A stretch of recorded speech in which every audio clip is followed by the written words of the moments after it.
the 126th episode of the Atlas Society Asks.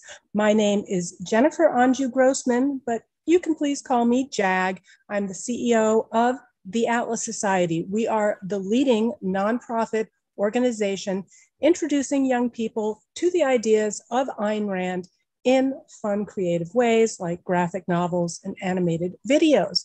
Today, we are joined by Dr. Rainer Zitelmann. Before I even begin to introduce our guest today, I want to remind all of you who are watching us on Zoom, Facebook, Instagram, Twitter, LinkedIn, YouTube. Go ahead, start typing in your questions on any of those platforms, and we will get to as many of them as we can. So I'm really thrilled to have this guest with us today, Dr. Rainer Zitelmann. You are going to hear a lot of overlap between some of the topics that he researches and writes about, as well as Ayn Rand. He is a German historian. He's a sociologist. He taught in academia before transitioning to the private sector as a successful entrepreneur, real estate investor, and of course, a world-renowned author of 25 books, including The Power of Capitalism, The Rich in Public Opinion, The Art of a Successful Life, and Hitler's National Socialism. We're also going to talk about his upcoming book, In Defense of Capitalism. Dr. Zitelmann, thank you for joining us. Thank you for inviting me. It's a pleasure. I'm now here in Miami. The United States are not so far away as usually because I'm based in Berlin, in Germany. Well, that's fantastic. We love to have you here, selfishly. We'd love to keep you, but I know you're a traveling man. And our audience is always interested in origin stories. So tell us a bit about you, what influenced your early interest in political science and sociology. I understand, for example, your father was a preacher, so I'd be interested in how his views on money may have influenced you, or whether you kind of rebelled against them. I have a very good contact today with my father. He's 93 years old and he's still writing books, but he's more left-leaning, as of course I was. And when I was young, to have a left-leaning father and then to go in opposition, you have two possibilities. The first would be to go very extreme right-wing. This was not my way, or extreme left-wing. This was my way. So I was very left-leaning. When I was 13 years old, I founded a Maoist group at my school, and I had a newspaper. I edited a newspaper, Red Banner, and had always this contact with Beijing, and they sent me their newspapers and so for Beijing. So I was really a left-wing extremist, and I read all these books by Marx, Engels, Lenin, Stalin, Mao, everything. Even I got, when I was 14 years old, I gave seminars to students that were 10 or 15 years older than me about Marxist theory and all this stuff. So this was how I started. And of course, later on, it changed. Then it was a period, maybe 10 years in my life, that I was so very left-leaning. And then later on, I studied history and political science, and I wrote my first doctoral dissertation about Adolf Hitler's worldview. You announced this book. It was republished now some month ago in English language as Hitler's National Socialism. And yes, then I was assistant at the Free University of Berlin. And after this, I was in a leading position of one of the leading German newspapers. And then I founded my own company I was older, with 43 years old. And it was a very successful public relation company. I made a lot of money at this time, and I made a lot of very good investments at this time. And 15 years later, I sold the company And then I returned back to what I do today, writing my books, doing my research, traveling all over the world. And I can do it because I'm financial free, because my research is very, very expensive and you don't get it back from selling books. I can tell you for my next book, In Defense of Capitalism, the costs for the, we do polls in 27 countries. If I add the expenses for the polls, then I give some money for translation costs, and then for this traveling expenses, it will be more than $1 million. And of course, you can't get it back from selling the books, even if they sell good. So, but I can do it now. Other wealthy people, they buy maybe a new car, so I have the same car since 15 years. And so I don't need another car, but I love to do my research and writing my books. Well, we're really very grateful for that. Now, thinking back also in the era in which you grew up, I think you were probably about 4 years old when the Berlin Wall first went up. And then you talk about this time in your 30s of being a Maoist, but that was also a time when the wall came down. I wonder if any reflections on that time, what it was like to live in Germany with the wall and then without the wall, your experience during the time of transition and reunification.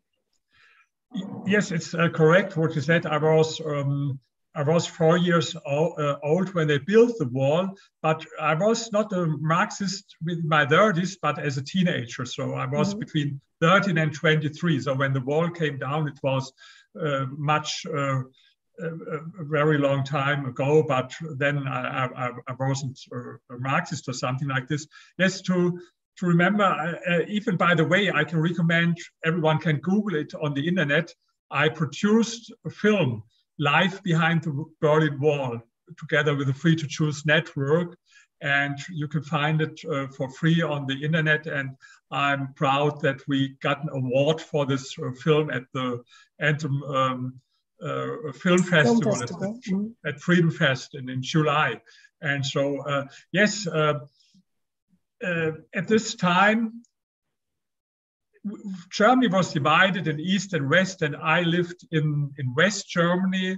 And this was maybe the reason why I became Maoist, because this was so close to us, East Germany, and we know that it was bad there.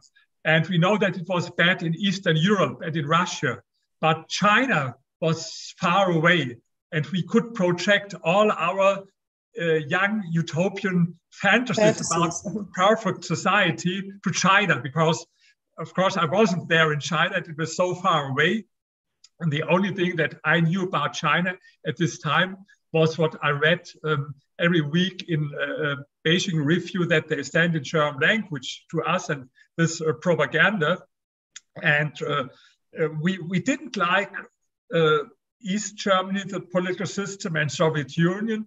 These were also our enemies at the same time as capitalists. So we believed in this Mao system. Today, of course, I know how really terrible it was, and that yes, in the time when I was 1 or 2 years old, this great leap forward happened in China, and a lot of people don't know about it. I speak about it all over the world because my book, The Power of Capitalism, starts with a chapter about China and with the so-called great leap forward, where 45 million people died. And I asked everywhere in the world, young people, have you ever heard about this at school? And only very few people raised their hand. Most of them haven't heard anything about it. And I think it's terrible, because this was the biggest socialist experiment in history, and 45 million people died. And they don't teach them at school. I had a controversial on Twitter in Germany with someone left-leaning, and he said, no, I don't think that people should learn this at school. And I said, why not? Yes, it happened in China, and this is far away, and why should we be interested in this? But would he say the same thing if it is about slavery in United States or something like this, then it's not far away. So right, or of course, National Socialism. Your scholarship and your books have made you perhaps the world's leading expert on Adolf Hitler and National Socialism, including your book, Hitler's National Socialism, which, as you mentioned, was just republished. How much did the egalitarian ideals of socialism inspire Hitler's project? And what are some of the ways in which the conventional views of Hitler should be revised according to your perspective? For example, people say, oh, Hitler was a fascist, not a socialist. How did he view it, and what's your take? So he called himself a socialist, and of course, he was not a socialist in this way as the communists are, because he was against nationalization of all private property in the first place. But this doesn't mean that he introduced private property. He had another idea. So in some of his speeches, he explained it this way. We, the state, tell the entrepreneurs, you have to do this and that. And if they do it, we are fine with this. Everything's okay, then we don't have to do that. But if they reject, then we'll tell them, you have to do it. And if they don't do it, then we will do it. The state will do it. So this was his philosophy. And so he wasn't in no way a supporter of private property. And one of the results, what I show in my book, that starting in the middle of the 30s, and especially in the beginning of the 40s, he became more and more an admirer of the planned economy in Soviet Union, and even an admirer of Stalin. Of course, in his public speeches, he was very anti-communist and anti-Soviet Union, but if he spoke in his inner circle, and we have a lot of notes about his so-called table talks, his monologues in the Führer headquarters, he spoke very positive about Stalin and Soviet Union. He said there were no people jobless as in the United States, and he thought that the planned economy in the Soviet Union is much superior to capitalism. And this was what he thought. And so his idea was, and he said it several times, after the war, the German economy should be more and more transferred. He started to transfer it in a planned economy, but this was only the beginning. He said it in one of his table talks, in this process of restructuring the German economy as a planned economy, we are only at the beginning. And so in this way, he wasn't a socialist in this Marxist way with nationalization of all private property, because he was a social Darwinist, and so he believed in competition. And he was afraid that if you nationalize everything, that there is no more competition. And because as a socialist Darwinist, competition was very important for them. But more important for him was what he called the primacy of the politics, so that the state has to tell the entrepreneurs what to do. Interesting. All right. Well, let's get to your study, The Wealth Elite, a groundbreaking study of the psychology of the super rich.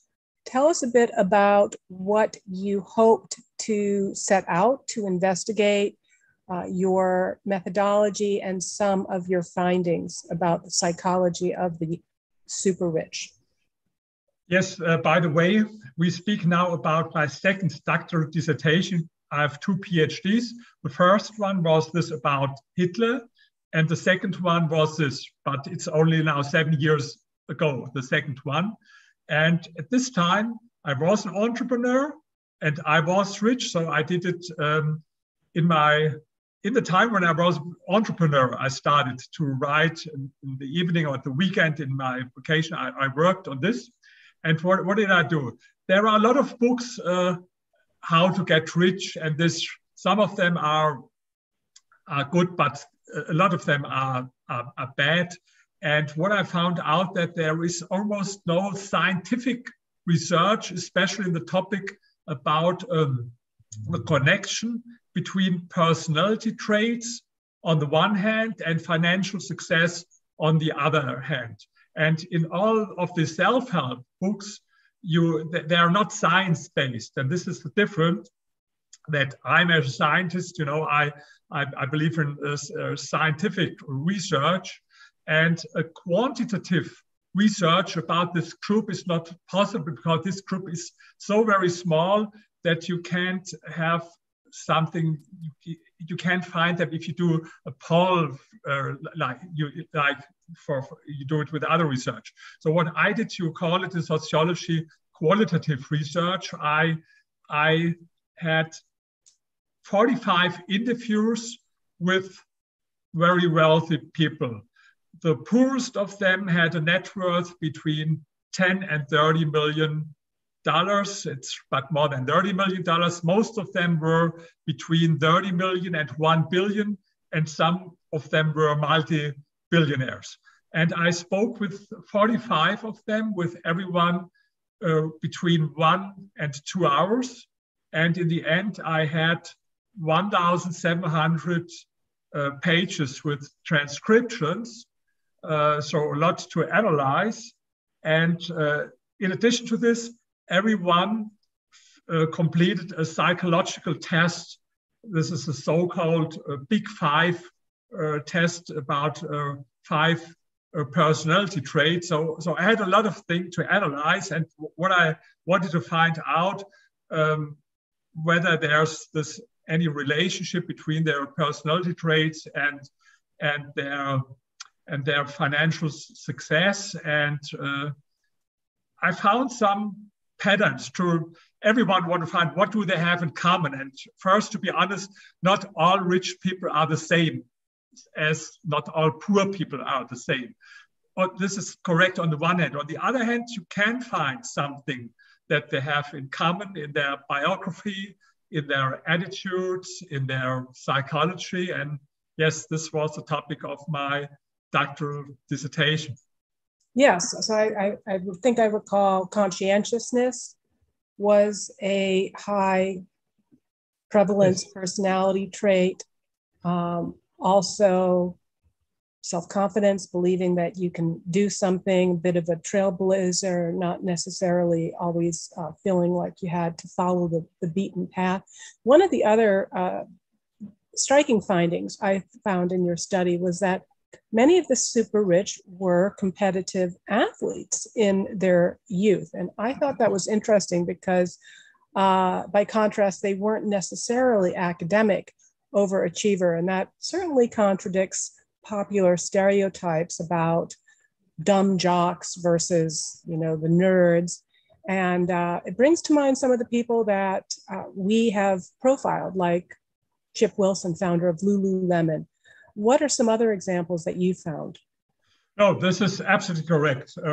Maybe I go more in detail about this topic. I asked every one of them how they were at school, about their performance at school and university.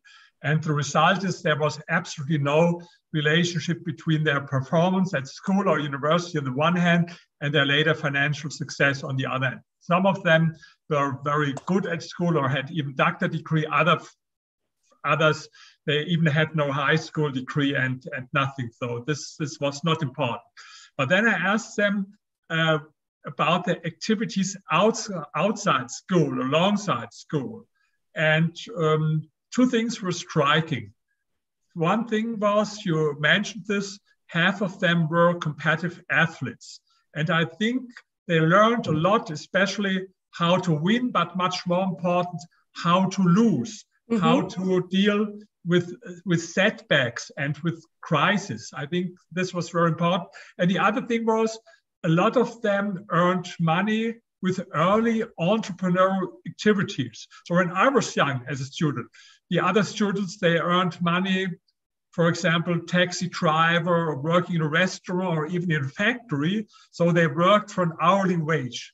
But the rich people, they earned money in sales, for example. They sold, they had so many ideas what to sell, and early entrepreneurial activities. And I think these experiences were much more important than this what they learned at school and university. And this is a very important thing. Intellectuals don't understand it, that there are two different ways of learning. In psychology, we distinguish between what we call implicit learning and explicit learning. Explicit learning, it's like what you learn at school or university, book wisdom. And this is one way to learn, important, of course, but there's another way, we call it implicit learning. This is learning by doing. This is what they did. You don't realize that you learn at this moment, but you learn something. And this is this implicit learning results in this what we call implicit knowledge. Another word is intuition or gut feeling. And this was also one of the results. I asked every one of them, how do you make your decision? Of course, every one of us, we need both. We need our intuition, gut feeling, and we need analysis. And I asked them, what is more important for you when you make decision in business? And most of them said, okay, I've used both, but gut feeling is more important. And then some people think gut feeling is something irrational or even mystical, but this is nonsense. It's not gut feeling, it's only another word. This is the result from this implicit learning process. And this is what intellectuals don't understand. I read this very good book by Ayn Rand about intellectuals, and she grabbed it also. This is what intellectuals, they don't understand the way how entrepreneurs learn. They only understand her book wisdom. And for intellectuals this way, if you read a lot of books, then you should have the highest position in society. And this is what teachers tell them and what they learn at university. This was also my background. My father was a priest, but he was also an academic, very well-read man, and read a lot of books. And what I learned and what all these academics think, as more books you read, the higher should be your position in society. And later they learn then, if they leave university, oh, maybe there's my former school neighbor who has now maybe 5 McDonald's franchise or something like this, and he has the bigger car, the bigger house, and what's the worst thing, the prettier woman or prettier wife. And then you think, something is not correct with the market. Something's not correct with capitalism, because I should have the prettier wife and the better car because I read much more books than this stupid entrepreneur that has now only 5 McDonald's, and he was bad at school. And so this is the thing, because they don't understand intellectuals why why implicit learning is so important. And in my other book, about the power of capitalism, I have one chapter. This is my favorite chapter, why intellectuals don't like capitalism. And this is one of the reasons. We're going to get to that. And I also thank you for bringing up Ayn Rand, because I understand that you have read quite a bit of her nonfiction, and I know that you quote her extensively in your book. So we're going to get to that. But we also have quite a few people who are popping in with questions, and I want to keep that conversation going. So I'm going to reach in and grab a couple of them that I think are interesting, maybe a little bit off the topic, but relevant to particularly what you were discussing before with your early Maoist roots. My Modern Galt on Instagram is asking, from a sociology perspective, do you think that the current cancel culture in the West is a version of the struggle sessions in communist China? Sure, it started like this, and I wouldn't say it's the same, because in the end it makes a difference whether you are cancelled and you're an outsider, or whether they kill you or they torture you. And this is what happened in China. But don't forget, words can become deeds, and it always starts at this way, without without canceling people, hate speech against rich people, for example. This is one of my topics, or against people who have only a different opinion. It starts with hate speech, and in the end, words can become deeds. So I wouldn't say it's the same, but it's the beginning, and we should be very sensitive, because there's always the danger that it becomes more and more extreme. I give you one example. Protesters in Washington, D.C., they positioned a guillotine in front of the house of Amazon founder Jeff Bezos, a guillotine. So some people left people find it funny. A guillotine, it's funny. But I think it's in no way funny, because it's like people were killed in the French Revolution, and they would show that that's what we should do with Jeff Bezos.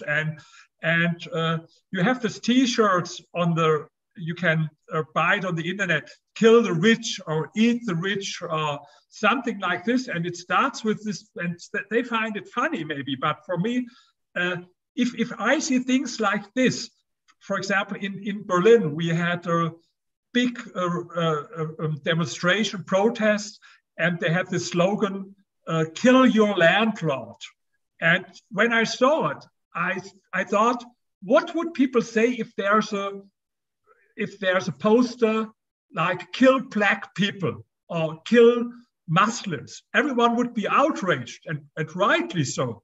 But with rich people, seems to be okay. No one is, and so we should be very, very careful, because we know it from history with Jewish people. It's anti-Semitism. So it started with crazy ideology. It started with hate speech, and later on it became very, very dangerous. So I would say yes, it's the same kind of thinking, and we should be very careful that it can always become worse. This is what people sometimes don't understand. I come now from a conference from Students for Liberty here in Miami, and there were refugees from Cuba and Venezuela, and they reminded the audience for one thing. Venezuela was 50 years ago one of the 20 richest countries in the world, and it was a democracy, and everyone thought there, it couldn't happen here. We are a democracy and one of the richest countries, and it happened there. Now 25% of population fled there. People are in hunger. There's a dictatorship. And she said, don't think about United States. It can't happen here, because it is the same what people thought in Venezuela. It can't happen there. Absolutely. And it all begins with envy. And we're going to get to that. Candace Jones on Facebook is asking about the terms left and right. She is saying that weren't those terms originally used by communists and socialists when they were fighting each other in the 20s and 30s? Why do we continue to use the terms left and right today? I think in every country, in some countries, it has no meaning at all. But in the United States and in Europe, most people think of themselves in a way like left and right. And of course, it has different meanings today. But and of course, there's a more important differentiation between collectivist approach and individualistic approach.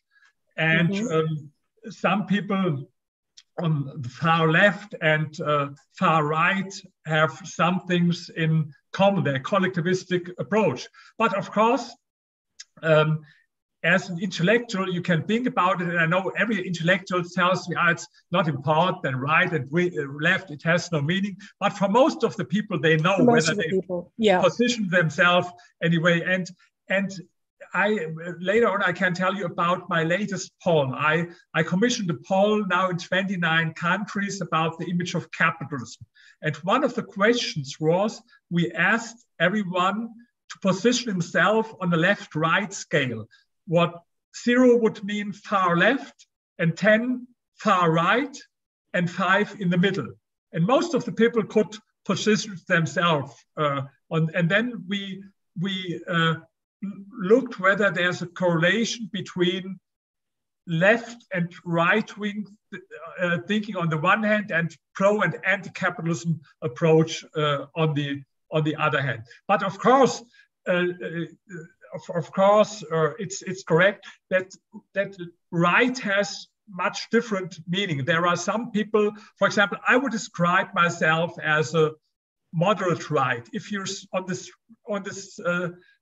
from 0 to 10, I would position myself, for example, with 7 today.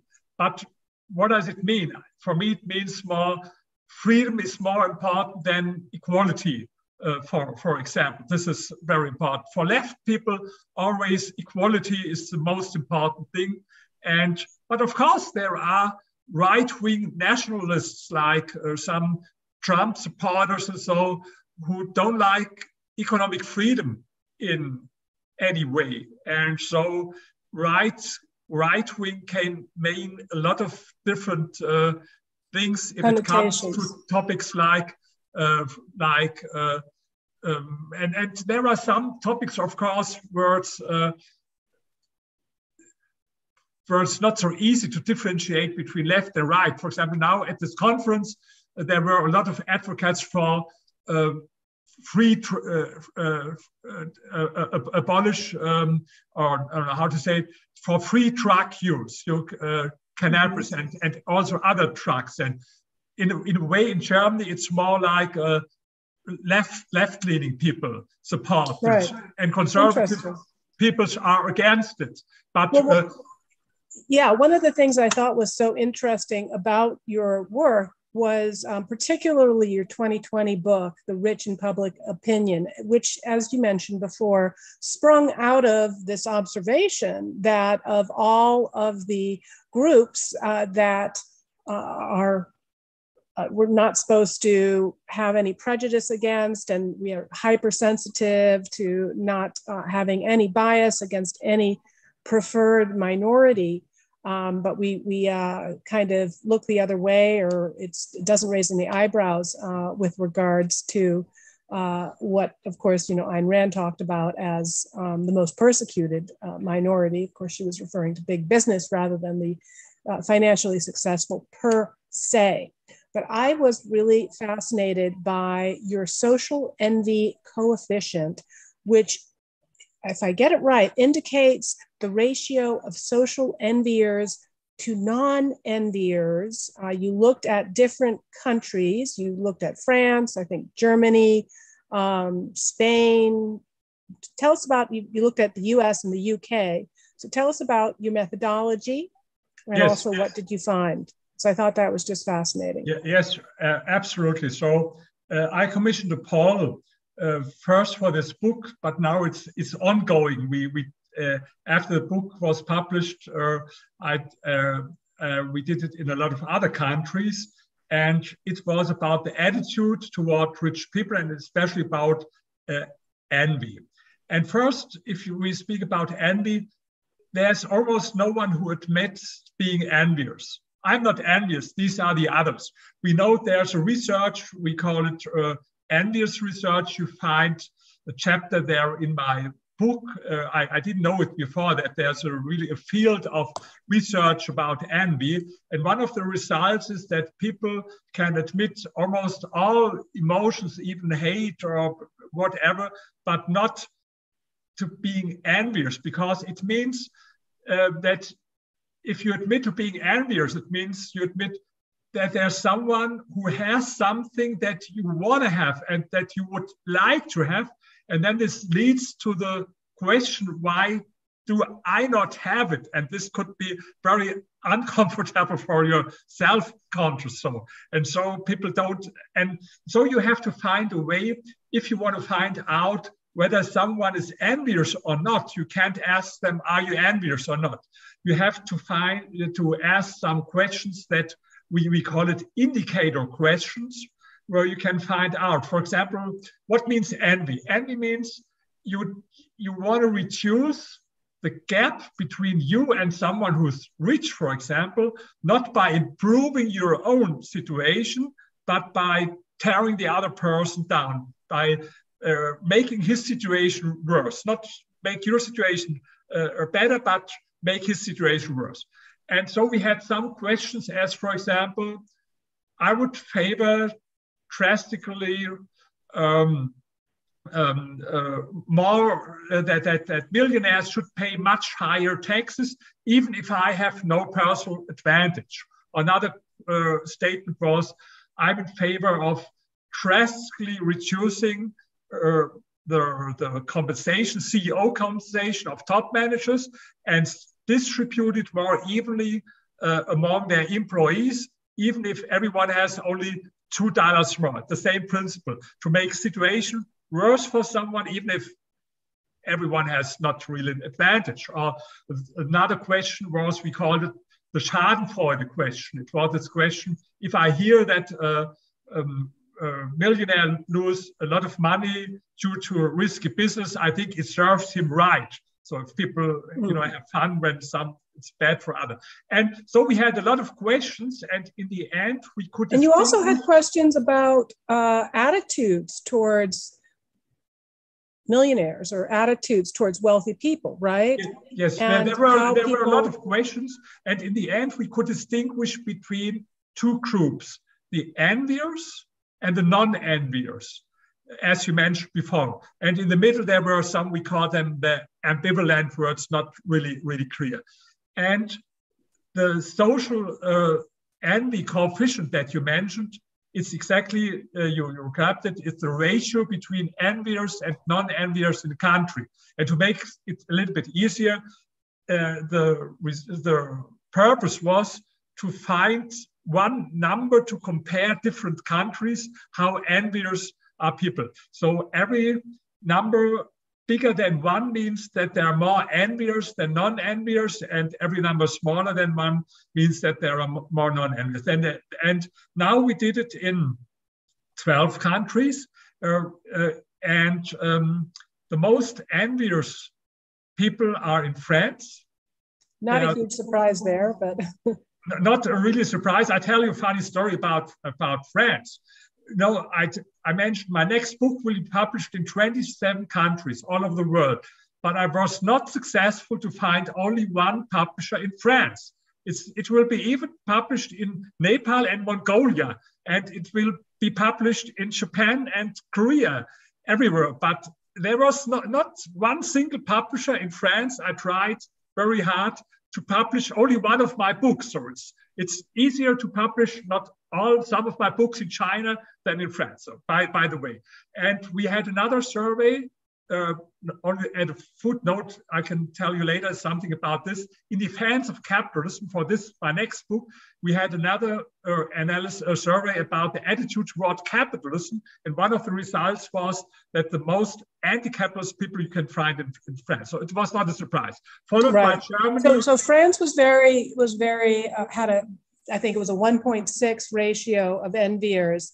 1.26 was 1.26. Okay, and then Germany also high enviers, Spain high enviers.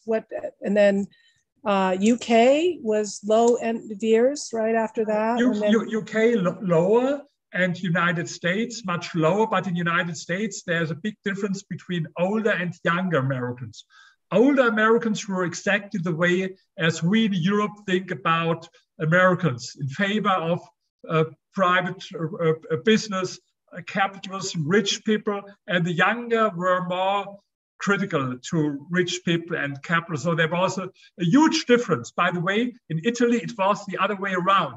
The younger people were more pro-rich and the older one were more, it's different in every country. Yeah, that I thought it was interesting that it flipped, that in France and in Italy and in Germany, even though that they were higher in their coefficient, had more enviers, you saw that flip a little bit, that if you found non-enviers, they tended to be younger than in the United States, higher percentage of non-enviers. But very disturbingly, that also flipped, that the young were more likely to have negative views about rich people and negative views about capitalism. So, and the most positive attitude and the least envious people are in Japan and Vietnam. I did now. You can find it on the internet if you Google. I published a paper about social envy in Asian countries, Economic Affairs. It's a British libertarian journal, and I published an article there. You can find it free on the internet. And there you see that people in Vietnam, especially in Japan, are least envious. And I was now in Vietnam. It was very interesting because this is the only university who grabbed my idea, and they do now their own research about envy against rich people. And they invited me at the Foreign Trade University in Hanoi. They invited me to a workshop about envy against rich people and what can you do against envy against rich people. Imagine such a workshop in sociology in the United States or in Europe. It's not... Well, one of the takeaways that I have is that since knowing a millionaires greatly reduced the amount of envy that you had, right? So that I thought was interesting. And that's one of the reasons that the Atlas Society, among the subjects that we dramatize in our animated Draw My Life videos, are entrepreneurs like Chip Wilson, like Peter Diamandis. We do interviews with Michael Saylor and other billionaires and hear their stories, because, hey, we might not all be able to meet or get to know personally a millionaire or billionaire, but at least we can give you a little bit of insight into their worlds. So what do you make of what are the factors that are contributing to a society with greater prevalence of enviers? What are some of the implications for the kinds of policies and governments that they invite? Let's allow me first to come short back what you mentioned, because it's a very important point. We asked also everyone in our survey whether they know a millionaire or some millionaires in person. And most people do not know in person. And then we asked this group, what do you think about personality traits of millionaires? For example, we presented to every one of our respondents with a list of 14 personality traits, 7 positive and 7 negative. For example, positive personality trait, honest. And in most countries, it was this way. For example, 1 or 2 or 3% of the general population said rich people are honest. And then we asked only those people who knew a millionaire in person about his personality traits. And then there were much more people who said he's honest. For example, 20% instead of 1%. It was in all countries where we did the survey, there was a huge gap.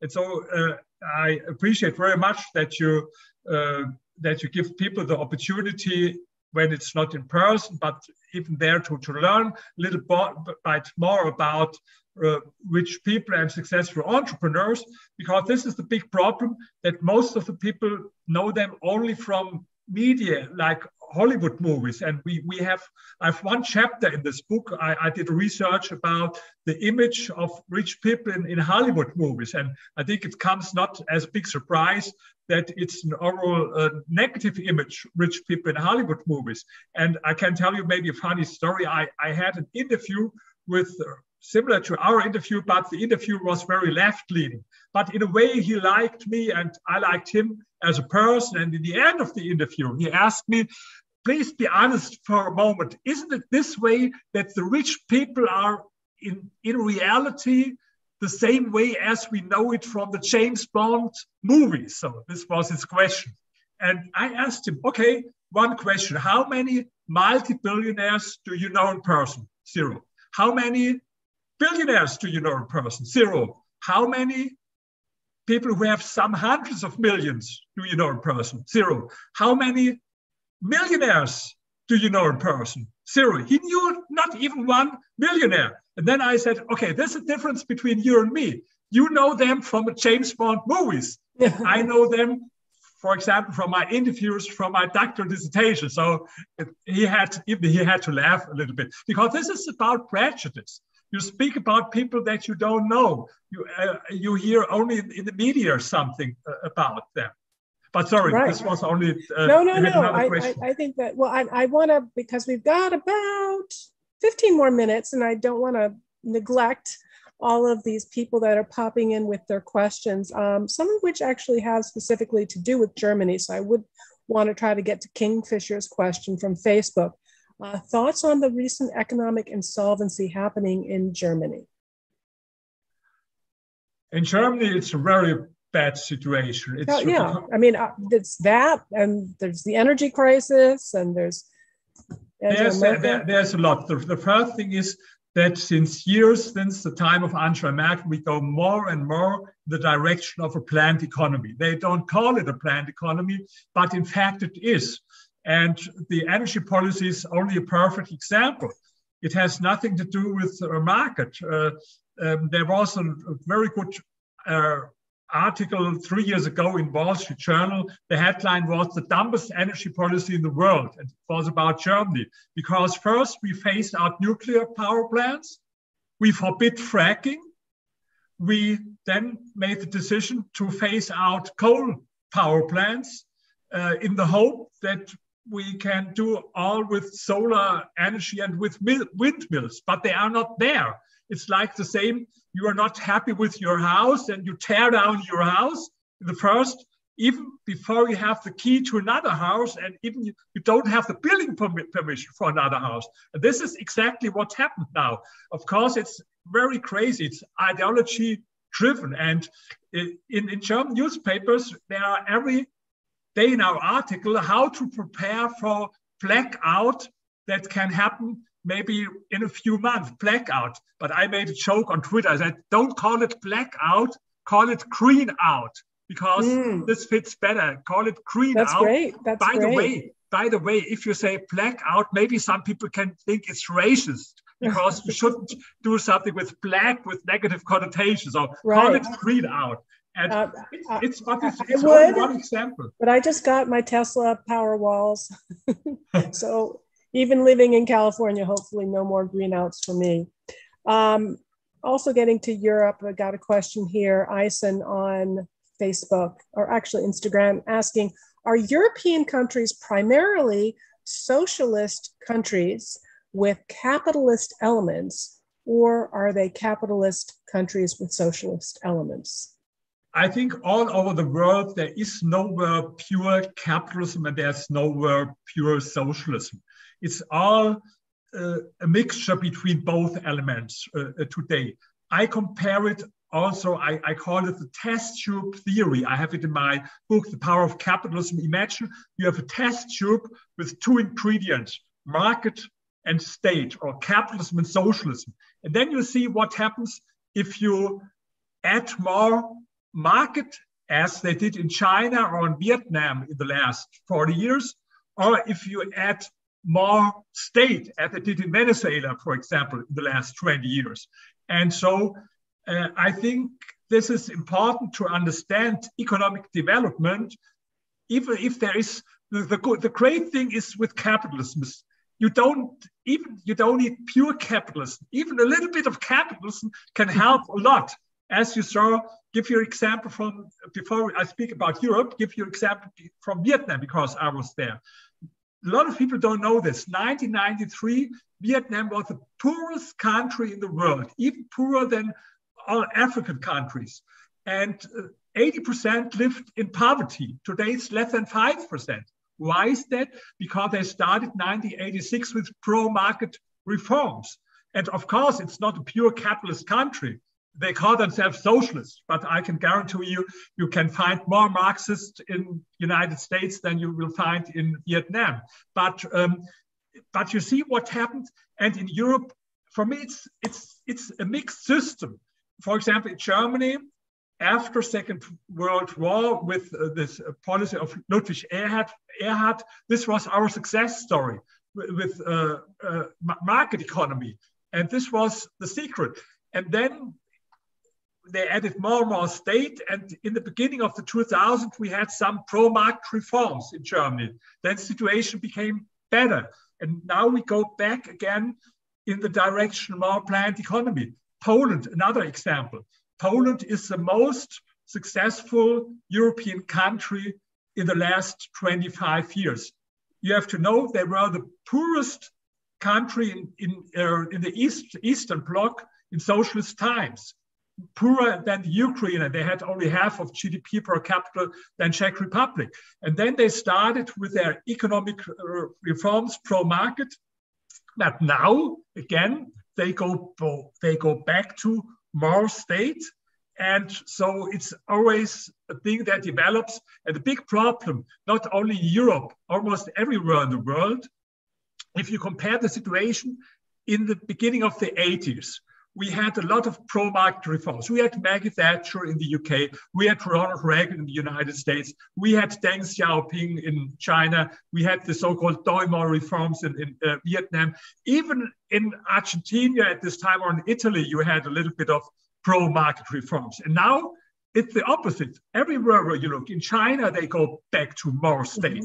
In the United States, of course, they go back more state. In Europe, they go back to more state. And this is the reason why it's so important what you do with your work, because it's a really terrible situation now. Yes, and politics, they say, is downstream from culture, but culture is downstream from philosophy, which is why we believe it's so important to convey the philosophy and the ideas of Ayn Rand to a public that is largely completely oblivious to who she is and to what her ideas stand for. By the way, I can tell you a funny story. I know an Ayn Rand fan here in Berlin, and he has a small group, and I made him a suggestion, but he didn't do it. I don't know why. We have in Berlin a lot of street names with Karl Marx and Friedrich Engels, a lot of them. Wow. And I suggested him, please go there in the night and make their Ayn Rand street. Ayn Rand, yeah. And make some photos. And of course, people will not know, who is this? Never heard of them. But then you have an idea how to talk about it. Yes, there you go. He didn't do it, but I think it's a good marketing. Idea. Ayn Rand Street, John Galt Street, the Gulch Avenue. So tell us a little bit about your Ayn Rand discovery. And I know you're a nonfiction guy, yes, but obviously she had some of the best essays on envy. The way that she talked about it really was not about coveting what somebody else has, but about wanting others not to have it, wanting others to suffer and to die. It was the hatred of the good for being good. So tell us a bit about what her work means to you. Yes, the last thing that was very important, maybe I mentioned this because this was very important. For my next book, In Defense of Capitalism, I have one chapter about monopolies. And I read some papers or essays that they wrote about monopolies and about this antitrust policy. And it was so amazing for me because even some people who call themselves pro-free market or classic liberal today, they have always this crazy things against monopolies.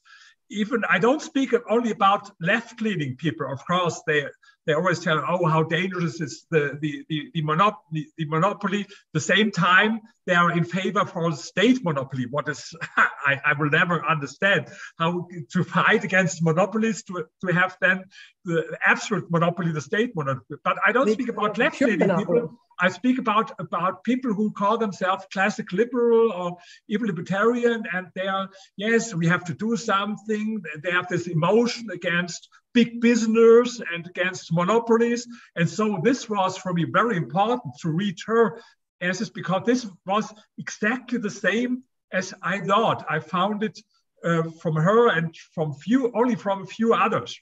I found it also from, I have a friend at Beijing University, his name is Chang Wang, and he had the same, he wrote the same as Ayn Rand did about monopolies. And you can never make it right. If you make the prices too high, then they say it's like a monopoly price, and if you make it too low, it's not. And I believed what she wrote, that it's crazy to say the state should do something against the monopolies, because the biggest enemy of monopolies is free market and is capitalism. And and now today we see that she was right. I give you only two or three examples. If the monopoly is on the height of their power, always people think it will never go away. It's everlasting monopoly. But this is not true. I found an article 2007 in Guardian, in this British newspaper, with the headline, "Will MySpace ever lose its monopoly?" Who knows MySpace today?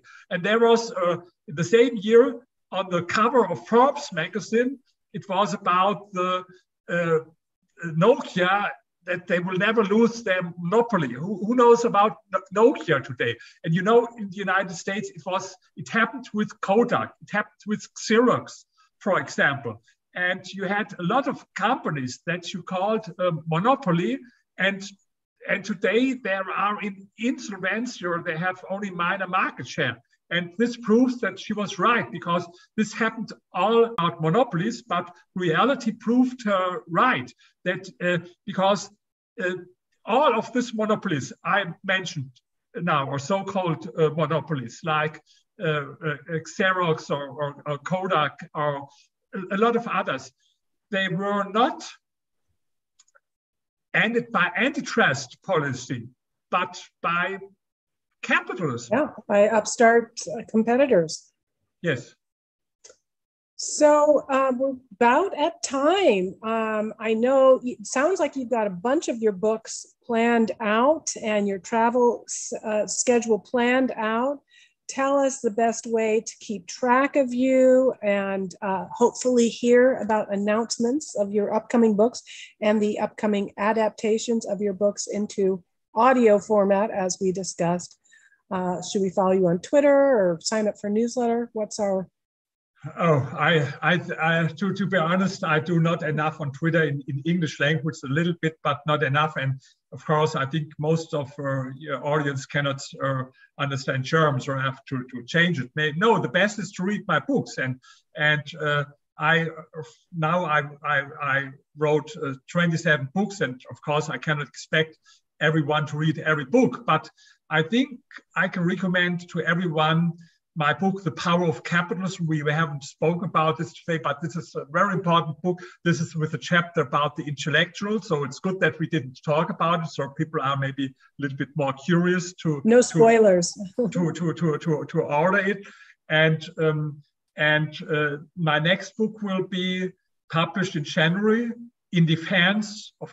You find in the bibliography, I used 360 scientific papers and books. And I did a poll and a lot of this. And I have 10 chapters about all this popular myth against capitalism. For example, capitalism is to blame for hunger and poverty. Capitalism is to blame for inequality. Capitalism is to blame for climate change, environmental degradation. Capitalism is to blame for monopolies, for greed. The chapter about greed and egoism, of course. Also, you find in some chapters a lot of Ayn Rand quotes there in the book. But my idea was that if you have a discussion with anti-capitalists, you can't be good on all of these topics, like monopolies or inequality, to really have all the facts.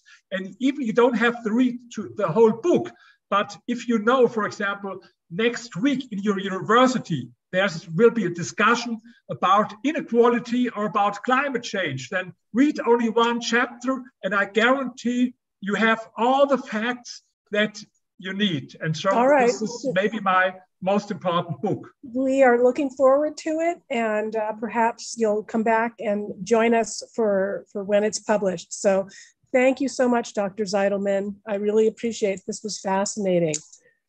Thank you for your work. And I want to thank you very much. It was a pleasure to speak to you, and I hope first we will meet in person, very important, hopefully so, and meet in person next few months. Hopefully in January we will have our next conversation, or if you invite me to some of your conference, I would be very happy to come there. I can guarantee I'm very happy to come there. Fantastic. Thank you so much. And I want to thank all of you today. Thanks for all of the excellent questions as well. As always, if you enjoyed this video, being a free rider and just enjoying something and not exchanging something of value, then consider making a tax-deductible donation to the Atlas Society to support our work. Please consider tuning in next week as well. I'm going to be interviewing Walter Isaacson, of course, the great American biographer. So I'm looking forward to that. And I read his book, so about Albert Einstein, for example. Yes. His book about Steve Jobs. I read a lot of his books. Amazing that you have the privilege to speak with him. It's amazing. Well, you know, you're going to be a hard act to follow, but we're looking forward to it.